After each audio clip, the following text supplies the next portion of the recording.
Hi, my name is Lorraine Faulds, and I will be talking today about some information and data that might help you answer the question, what do you want to be when you grow up?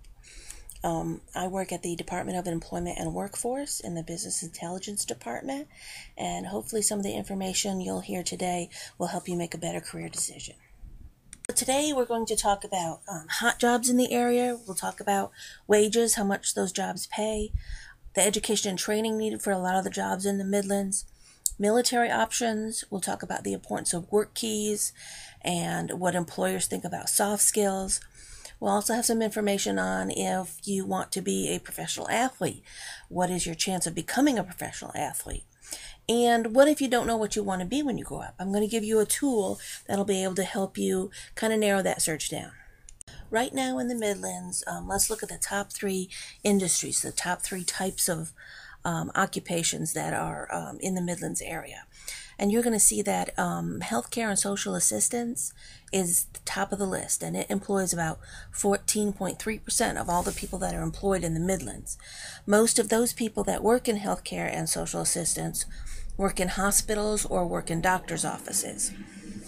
Retail trade comes in second at just a little over 11% of the employment in the area.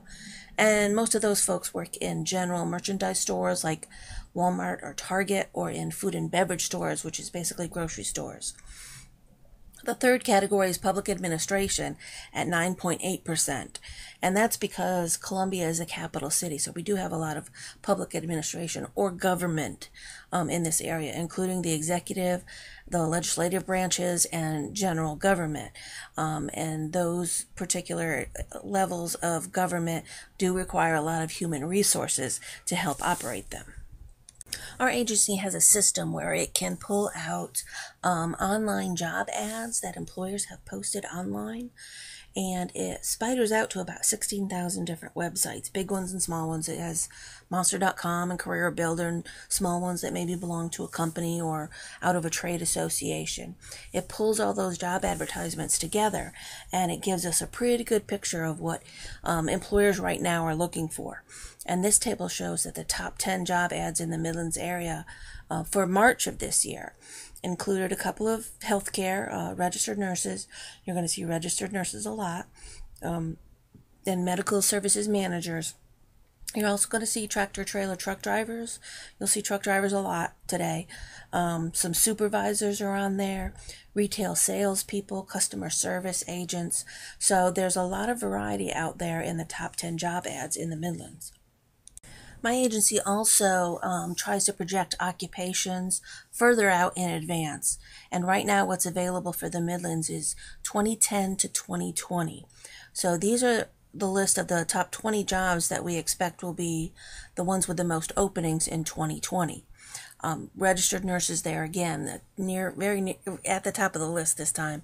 And we also have a lot of other healthcare jobs, home health aides and nursing aides, personal care aides. So there's a lot of healthcare, and that's mainly because the population is getting so much older that it needs more and more healthcare support. So that's why we need more healthcare workers. You'll also see things on here like customer service reps, cashiers, security guards, waiters and waitresses. A lot of times the jobs that get on this list are on there because there's a lot of openings, just number of openings. And there's a lot of openings because there's a lot of turnover. And there's a lot of turnover because these jobs don't necessarily require a whole lot of education. And so they're on the list because there's a lot of openings, but not necessarily because it pays a living wage. They may pay minimum wage, or in the case of waiters and waitresses, a base wage plus tips. So these are the jobs we are looking at thinking will be hot in 2020. So we looked at the growing occupations. Now we should look at the declining ones. These are the ones you probably want to stay away from. And these are generally the ones where technology has taken over for people. Things like the postal service. We all do email now. We don't necessarily handwrite a letter and stick it in an envelope and put it in the mailbox. So a lot of the postal service jobs are disappearing. Also things like file clerks and data entry keyers. There's no more paper to file anymore, and most of the time we do the data entry ourselves. There's also things like switchboard operators. Again, that's a technology thing. We don't need switchboard operators anymore. Photographic process workers. Again, we don't do paper pictures anymore, so we don't need anybody to process our photos because they're all digital. So again, these declining occupations are ones that most likely were taken over by technology. Okay, let's talk about wages, because oftentimes a job seeker or a student, the wage that job pays is very important. So let's take a closer look at that. So let's look at how much it is actually going to cost to live out on your own. There's a great program that's part of the South Carolina Career Information System, or SCOIS. Every school has an account, so every student should be able to log in, and you can create an account anytime you want to. But it's at www.scois.net.